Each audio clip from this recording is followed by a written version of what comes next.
Renommée pour ses châtaignes, les Cévennes, chaîne montagneuse au sud du Massif central, voient leur paysage se transformer. Une nouvelle forêt apparaît.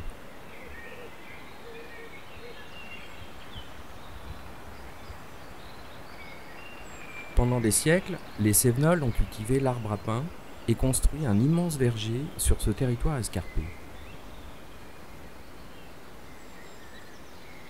Un travail quotidien harassant.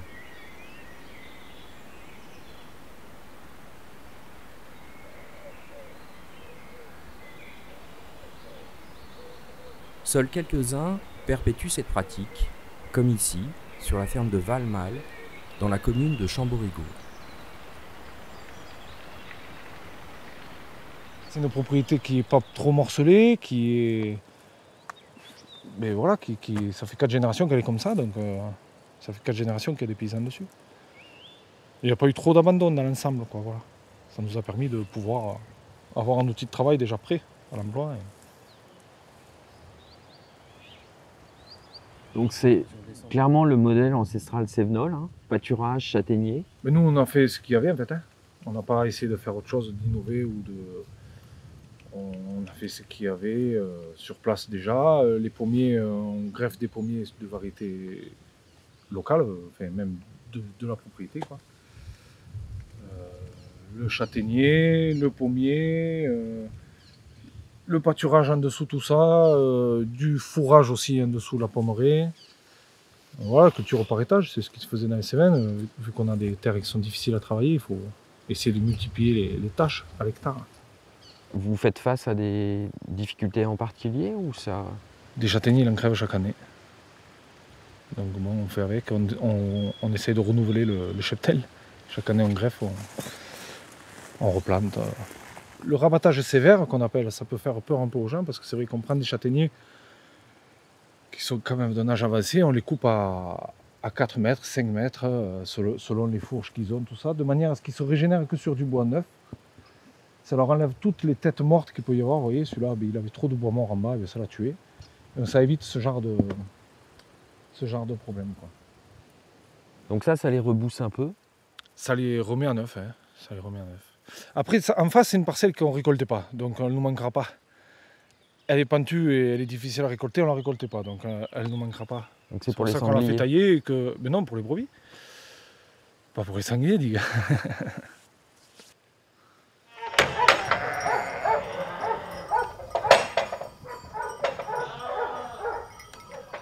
On a actuellement 55 mères là, et des 30 agneaux, là, encore. Et auparavant? La grand-mère Mélissa avait des chèvres. Elle faisait du fromage de chèvre. Parce que ça aide quand même les brebis, non? Ah ben les brebis, elles maintiennent quand même le territoire ouvert. Et elles amendent, il n'y a que de l'avantage à avoir un troupeau de brebis dans une châtaignerie. Elles mangent aussi les châtaignes qui passent à travers ou qu'on ne ramasse pas, et ça évite d'avoir beaucoup de vers de carpocaps. Et la brebis mange les fruits véreux, les fruits qu'on ne récolte pas, tout ça. Donc elle assainit quand même le terrain aussi. Ouais.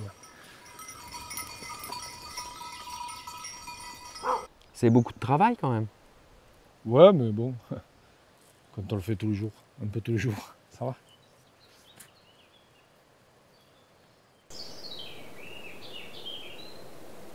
Le châtaignier, il lui faut de l'eau, de la chaleur et un sol profond.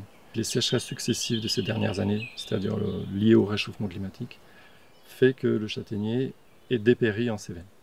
La chancre et l'encre sont deux champignons qui ont beaucoup affecté les châtaigniers dès la fin du 19e et au courant du 20e, et font dépérir et achèvent des arbres pluricentenaires très régulièrement encore ces dernières années.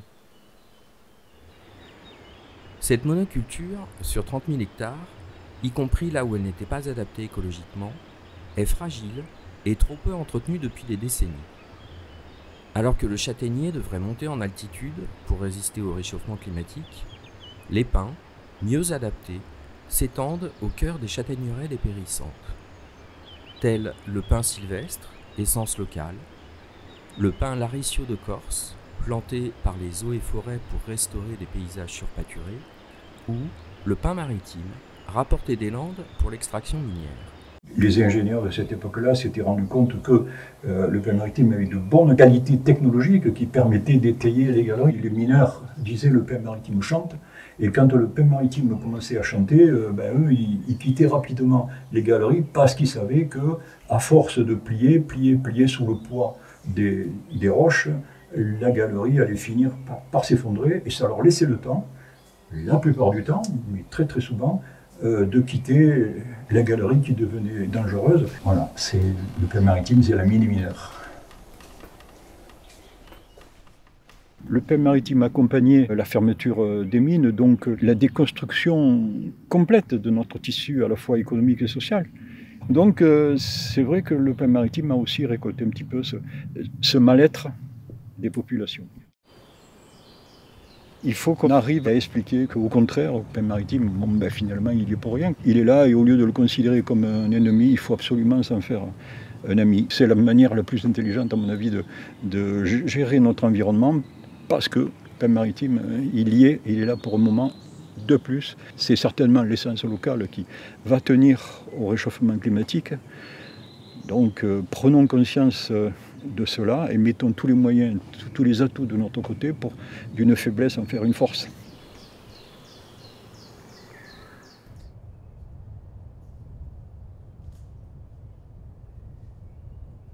Je m'appelle Daniel de Mathéis, je suis arrivé dans ce pays dans les années 1978-1979 et j'ai mis un pied à l'étrier en matière de forêt à la suite de l'incendie de 85. C'est-à-dire 85, ça a été un événement déclenchant. On s'est rendu compte de la vulnérabilité du milieu dans lequel on vivait. On avait un paysage qui semblait être établi pour toujours et en fait, en quelques heures, tout ça a été dévasté. Et à la suite de ça, nous avons, sous l'égide du CRPF, de la DDA, de la coopérative lozérienne et gardoise, sur une centaine d'hectares, on a entrepris de reboiser tous ces espaces dévastés. On a vu notre environnement changer du tout au tout, en quelques jours, en 3 jours. D'abord l'odeur qui est l'odeur de bois brûlé pendant les jours et des jours, pour peu qu'il fasse humide après, etc. C'est affreux, déjà, c'est dur. Et puis de voir le spectacle de ces montagnes carbonisées, c'est apocalyptique, sincèrement. Moi, j'en ai déprimé, moi, réellement. Et c'est là que je me suis dit, il faut faire quelque chose, quoi. On a les petits bras, il faut faire quelque chose. Et on s'est lancé dans ces associations. Alors, on a démarché les gens, tout ça. Ça a bien marché, hein, ça a bien marché parce qu'on a reboisé. Et maintenant, on est dans une nouvelle impulsion et il faut élargir le canal historique que nous étions avec de nouveaux partenaires, des nouveaux adhérents, de nouveaux propriétaires, parce que les choses changent, et les impliquer dans cette démarche généreuse. Il faut y aller et on est à fond là-dedans. Voilà. Souvent, les résidences secondaires sont plus impliqués intellectuellement dans cette démarche collective. Souvent. Chez d'autres, il y a des réticences pour des raisons culturelles, de chasse ou je ne sais pas quoi. Enfin, il y a plus de problèmes.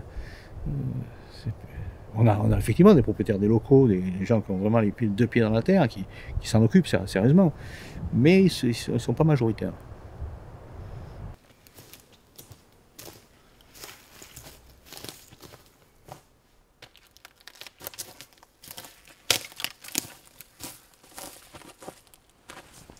Voilà.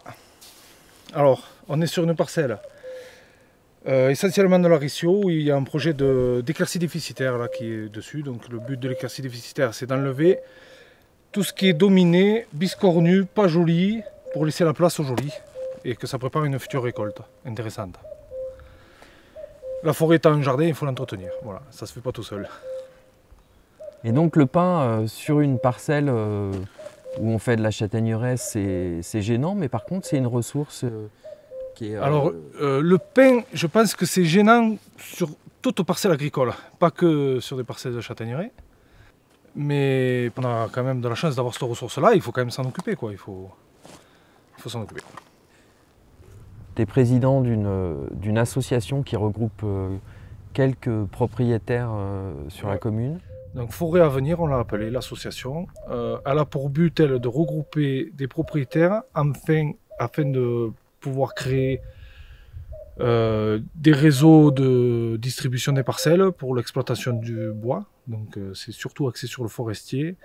De regrouper des propriétaires, comme c'est le cas sur ce projet, parce qu'on est 2 propriétaires concernés sur le projet d'éclaircie déficitaire.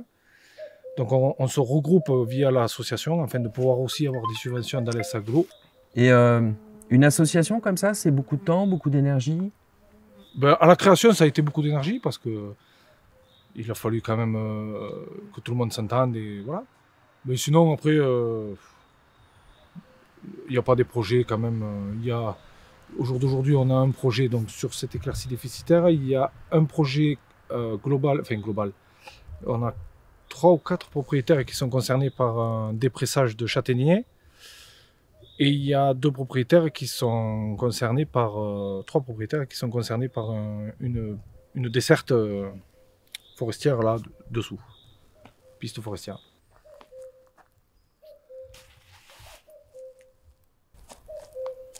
Beaucoup de cocos cette année. Jamais j'ai entendu chanter des cocos comme ça. Non mais c'est vrai. Il y en a partout.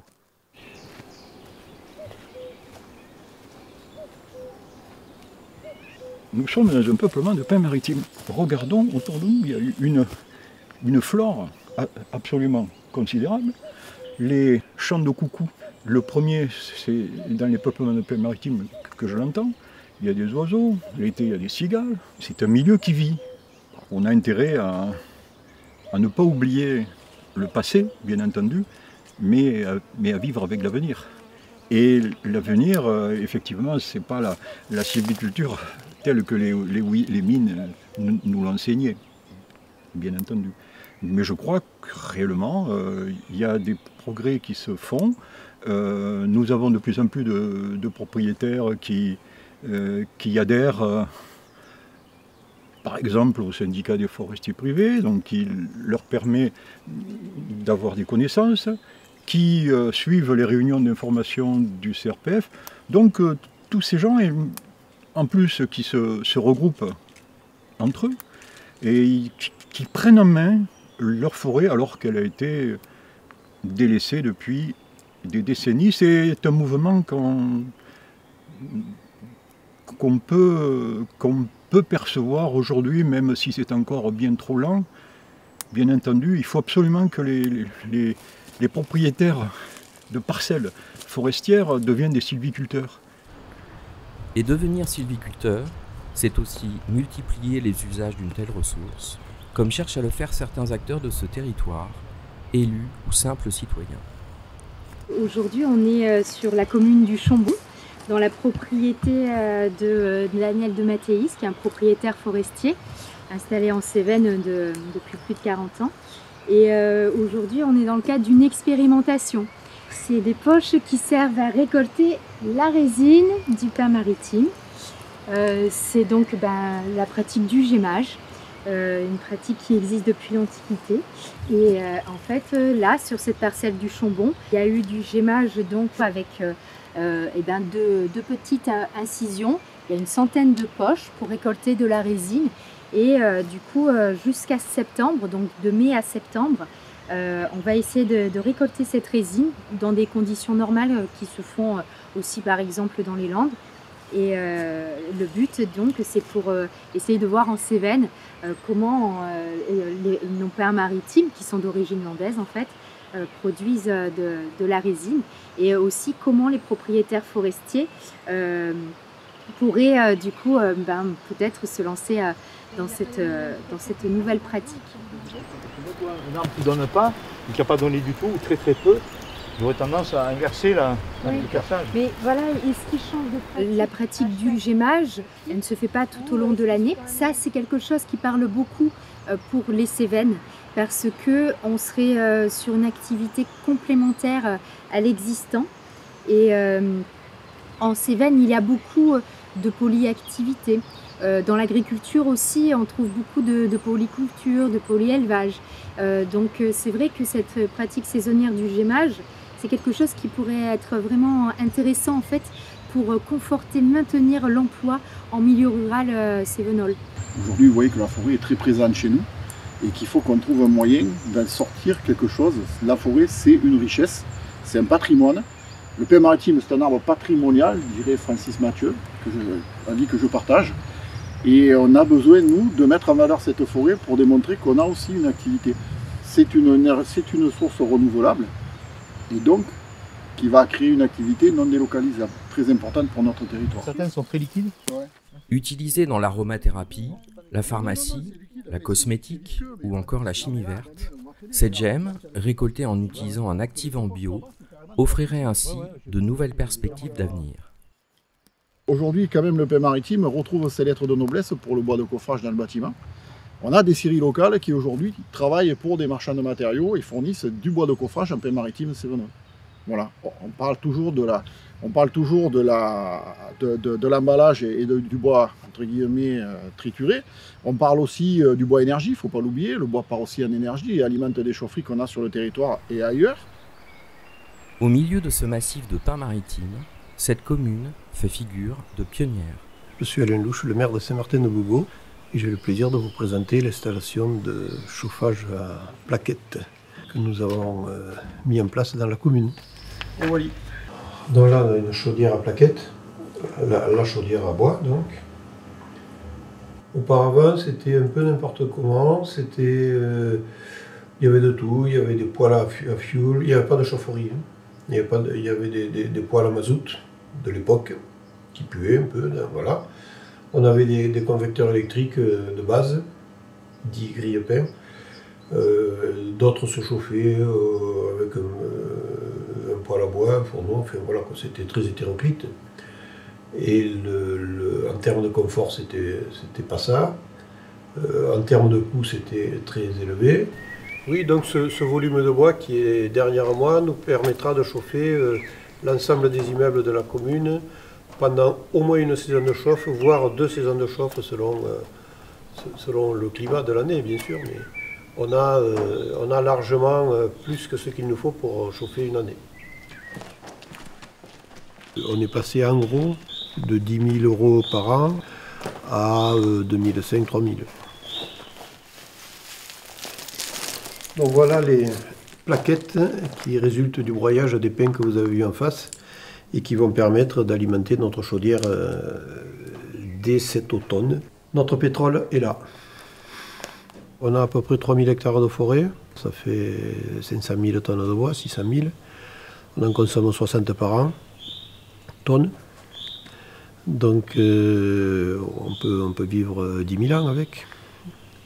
Sachant que le renouvellement se fait au bout d'une quarantaine d'années, 50, on peut dire que c'est inépuisable. Le but du territoire, c'est de tendre vers une certaine autonomie en la matière et d'éviter de consommer du fioul. L'actualité nous démontre que finalement, on s'est pas trop trompé quand même. On a du bois, on a une ressource locale et on l'utilise.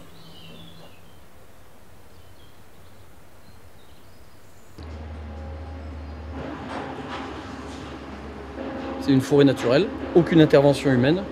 Donc du coup, on essaye d'arriver à faire la première éclaircie. Je crée des cloisonnements et on essaye de suivre le relief naturel pour qu'on s'adapte en fait au territoire. On ne cherche pas obstinément à vouloir passer à un endroit.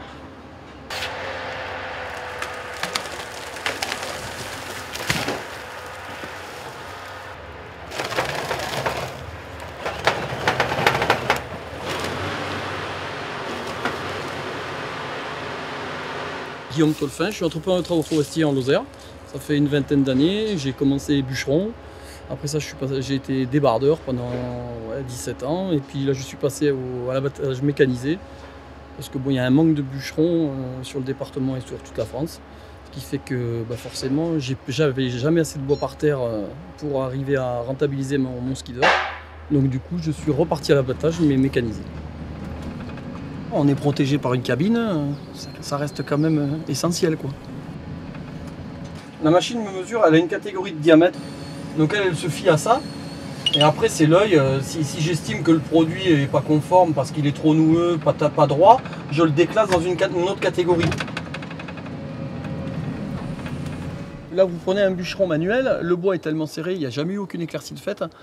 Un arbre sur deux, même si le bûcheron est à droit, il va pendre l'arbre. C'est-à-dire que l'arbre va s'encrouer, il n'arrivera pas au sol. Tous les arbres se touchent, c'est des pins sylvestres avec les branches assez raides entre elles. Là, il y a la force de la machine avec le bras où on peut déployer, ce qui fait qu'on les met au sol et on les débite. Et puis on les débite au fur et à mesure, que le bûcheron l'abat en long. Et après, c'est un skidder qui doit venir pour sortir le bois en long. Il faudrait le reprendre avec une machine comme ça au dépôt pour débiter et choisir les différents produits, quoi. Même si la machine est chère, bon, les rendements qu'elle fait dans la journée comparé à un bûcheron... Sur des lots comme ça, pour qu'économiquement ce soit rentable, c'est souvent des coupes à blanc, quoi. Et maintenant, bon, bah, on voit que bon, les coupes à blanc, c'est fini. Enfin, sur le secteur, sur des arbres, sur des zones où les arbres sont mûrs, oui, mais ça reste des petites surfaces, quoi. Maintenant, là, ici, il y avait au total, je sais plus, il y a plus de 12 hectares. Il y a plus de 12 hectares. Non, maintenant, on est systématiquement en éclaircie. Puis je dis bien, là, c'est du petit diamètre. Ce serait ridicule de tout mettre au tapis, quoi. Là, ça va donner de la valeur au peuplement. On enlève tous les dominés, quelques dominants, pour que les arbres qui ont de l'avenir puissent justement l'avoir. Donc forcément, le peuplement derrière en ressort que mieux, quoi. Le tout petit qui est là, qui est complètement dominé, l'arbre là, bon, il n'a aucun avenir. Il sera pas plus gros, ça change. Il grossira plus. Donc celui-là, je l'enlève. Sur une parcelle plus haute que j'ai faite il y a 3 semaines, un mois, on avait des arbres qui faisaient 70 là, puis des arbres avec des très grosses branches. Donc tous ces arbres-là, on les a conservés, quoi, bien entendu, quoi. On n'est plus dans la logique. Maintenant, il y a quand même l'aspect environnemental qui rentre systématiquement en ligne de compte. Donc on le prend en compte de toute façon. Puis c'est pas plus mal, hein.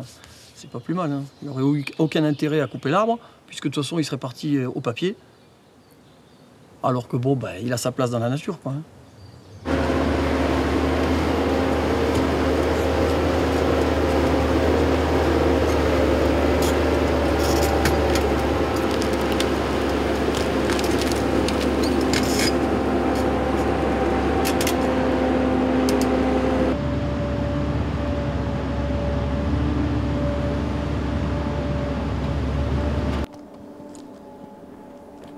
Hugues de Renéville, je suis technicien forestier dans une entité qui s'appelle Enviroforesterie. On est une filiale de la papeterie de Tarascon.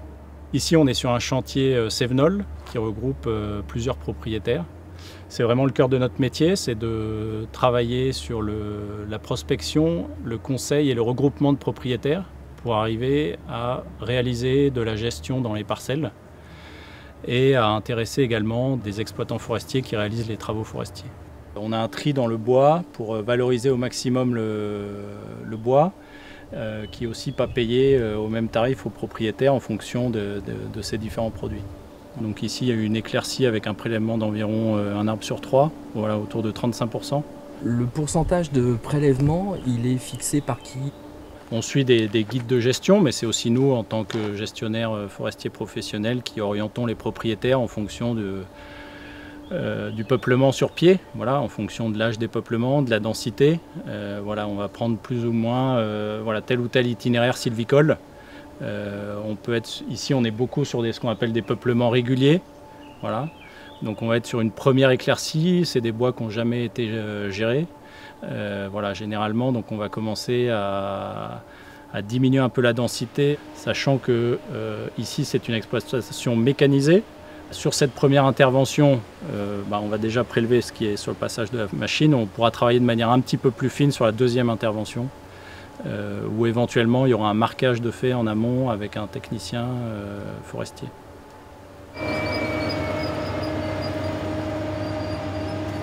Le marquage ou martelage, le travail d'orfèvre du forestier.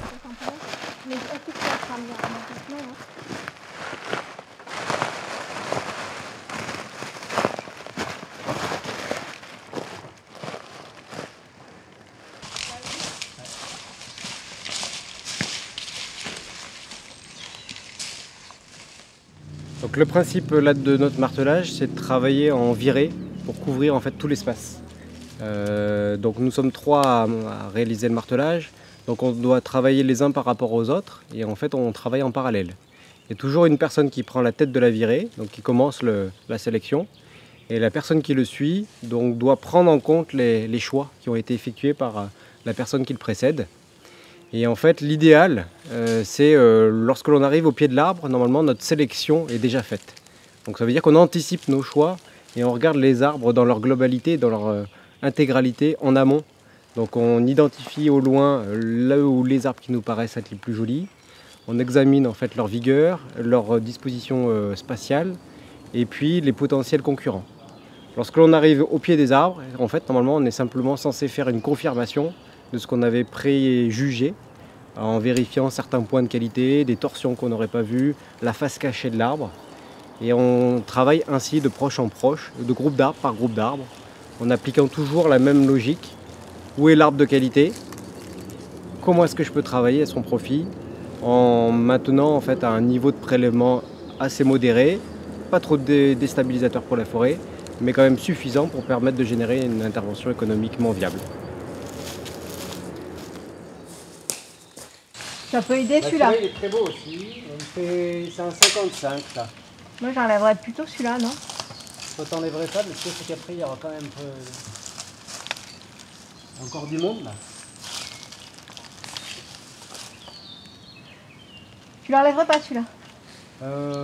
Si, potentiellement, ouais.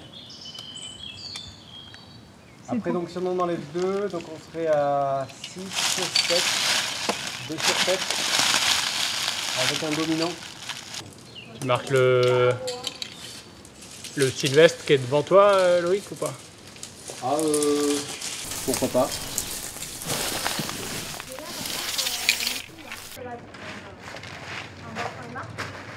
Jusque-là, oui, on peut. Là en bas, c'est joli, je crois. Bon, on touche à rien alors. Bah, avec le... C'est bon, ouais.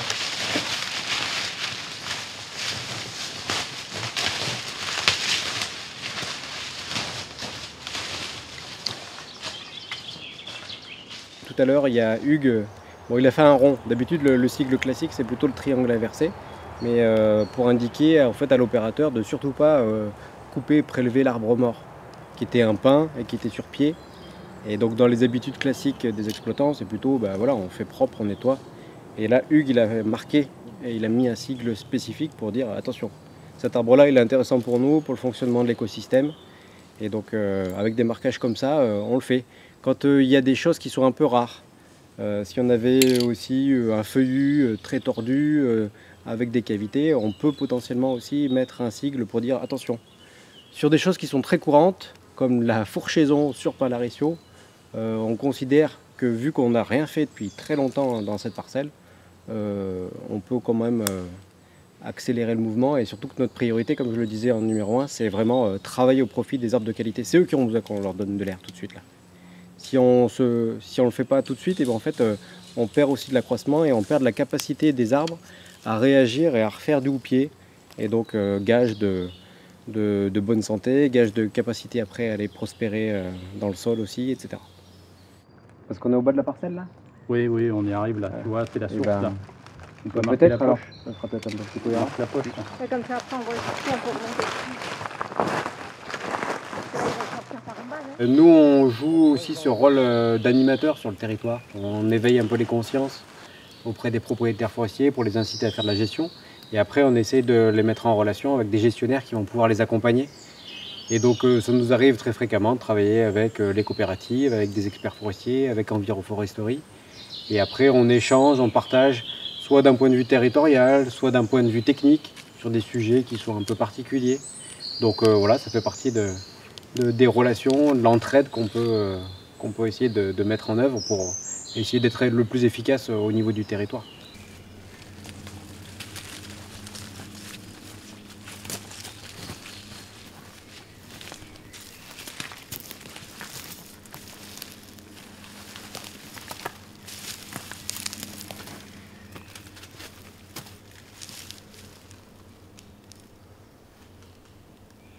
Les assemblées là, qu'on n'en coupait pas beaucoup là, quand ils étaient marqués même fait, ça fait une belle éclaircie quand même. Hein. Oui, oui.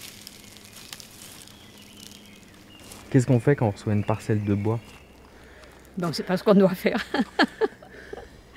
Au début on n'a rien fait, puis c'est quand mon frère a été contacté pour faire tomber des arbres qu'on s'est rapproché du CNPF, parce qu'on avait reçu des courriers, on voyait ces courriers qui circulaient, mais nos parents ne voulaient pas en entendre parler, donc nous on laissait faire. Hein. Et après on s'est dit que ça pouvait être intéressant. C'est que nous on n'y connaît rien. N'importe qui me dira que cet arbre il fait 2 mètres cubes alors qu'il en fait 4. Eux, ils viennent, c'est mesuré et c'est passé aux enchères, donc on sait combien on va toucher. Et après, ils demandent est-ce que vous vendez, est-ce que vous ne vendez pas, et voilà. Chacun des 3 enfants ont eu des parcelles, et donc l'idée, ça a été de faire une opération sur les 2 propriétés. Et nous, comme cette parcelle-là nous semblait vraiment intéressante parce qu'il y avait des beaux arbres, qu'il y avait un beau potentiel, on leur a proposé une gestion un petit peu différente, avec une gestion futée régulière, donc une conversion vers de l'irrégulier, en faisant une éclaircie plutôt douce, voilà, avec un prélèvement pas trop fort. Une vitrine d'une sylviculture un petit peu différente de ce qui est habituel et ce que les gens ont le plus souvent l'habitude de voir ici, qui sont plutôt des coupes rases, donc des coupes à blanc. Donc ici, ben voilà, l'idée c'était de conserver un capital et de prélever pour diminuer la densité, améliorer la forêt parce qu'on a travaillé au profit des arbres les plus beaux, et puis de pouvoir refaire une éclaircie un peu plus tard. Et pas tout couper, voilà, tout ramasser le capital et puis qu'il ne se passe plus rien pendant 60 ans. Est-ce que pour vous qui connaissiez cette parcelle avant les travaux, c'est choquant l'après-travaux ou ça va? Un peu, ça, on ne vient pas y promener tous les jours. Hein. C'est vrai que ça nous a un peu surpris, surtout en bas, là, parce que pendant 2 jours, on a dégagé le coin. Il a coupé des arbres, enfin bon. Et c'est vrai que ça surprend de voir tous ces branchages. Mais bon, on se dit qu'à la longue, ça va diminuer. C'est vrai, on nous l'avait dit. Oui. Que ça restait bon, et puis, de toute façon, pour les il petites fallait bien bêtes. que ça reste quelque part. Hein. Donc, Et dans les années à venir, ce qu'on va voir, c'est que le sous-étage va se garnir parce que l'arrivée de lumière va provoquer une explosion, peut-être un peu de rejet de châtaignier, du chêne, la fougère qui va bien sûr se développer, des tas d'arbres et d'arbustes qui vont pouvoir se développer en sous-étage. Donc ça va changer un petit peu Il y a cette étape après coupe où il y a beaucoup de branchages, et puis il y a l'étape d'après où l'arrivée de lumière va permettre à un sous-étage de se développer. Donc ça va être plus encombré dans la partie basse par de la végétation. Comme ici, dans les Cévennes ardéchoises, après 30 ans d'une telle gestion. Alain Givor, propriétaire forestier et gestionnaire de cette forêt, qui fait 37 hectares, dont 16 hectares de pin lariceau de Corse, et qui est géré en sylviculture mélangée à couvert continu depuis 1993. On est parti d'une plantation monospécifique où on n'avait qu'un tapis d'aiguille. La lumière apportée par les éclaircies successives a permis d'avoir ce qu'on a aujourd'hui sous les yeux, c'est-à-dire du chêne blanc, du chêne vert, du frêne qui s'installe dessous.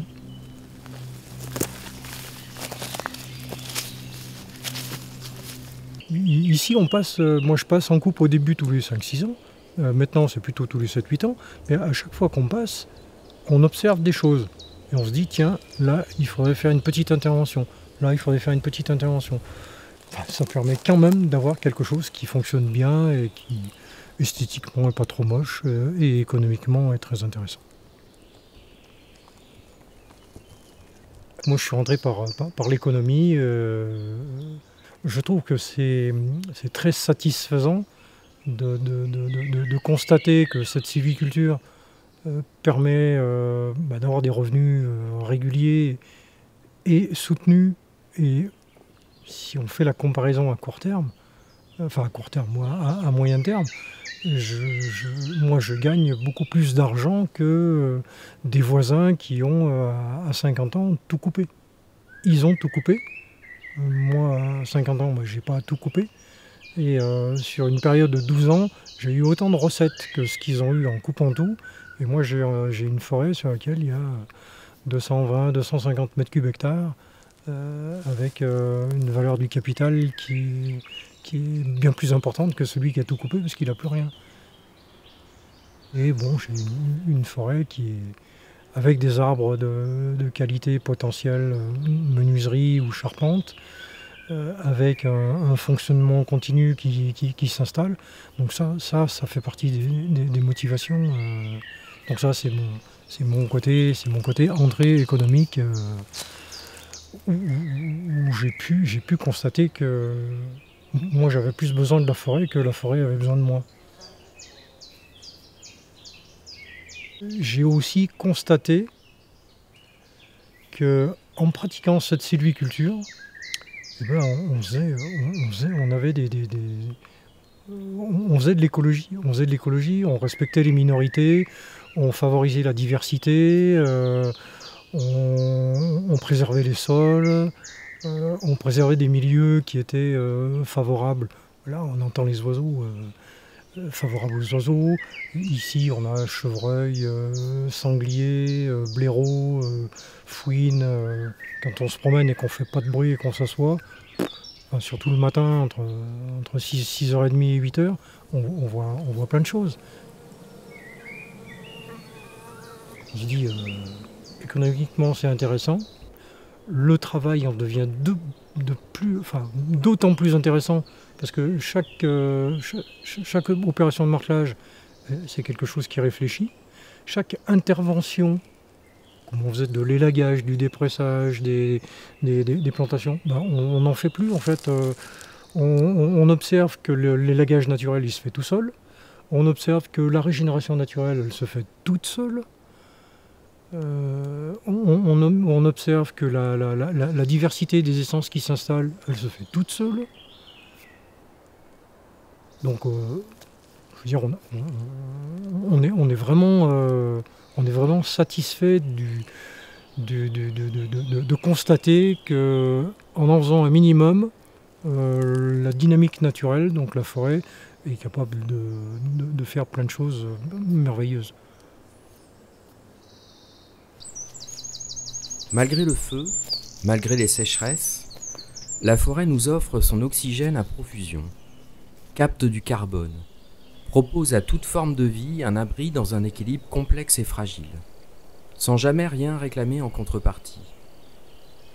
La forêt n'a pas besoin de nous, elle s'adapte, elle s'étend, elle produit inlassablement du bois, matériau merveilleux et renouvelable par excellence.